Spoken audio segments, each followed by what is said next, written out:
Welcome to our channel. If you've received a suspicious message claiming to be from the DMV, it's important to report it to help prevent fraud. Follow these step-by-step instructions to report phishing attempts. Step 1. Do not click on any links or download any attachments in the suspicious message. Phishing emails often contain malicious links that can compromise your personal information. Step 2. Take a screenshot of the phishing message or email. This provides evidence for your report and helps authorities track the scam. Step 3. Visit your state's official DMV website. Make sure you're on the legitimate site by typing the URL directly into your browser rather than clicking links. Step 4.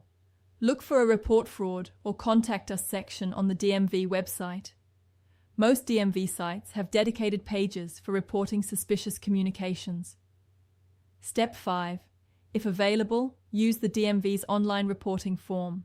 Fill out all required fields and attach the screenshot of the phishing message. Step 6.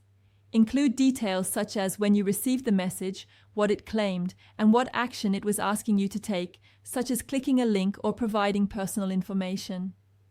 Step 7. If there's no online reporting form, note the DMV's fraud reporting email address or phone number. Contact them directly with your evidence. Step 8. Forward the phishing email to the Anti-Phishing Working Group at reportphishing.idpbjg.org. This organization tracks phishing attacks worldwide. Step 9.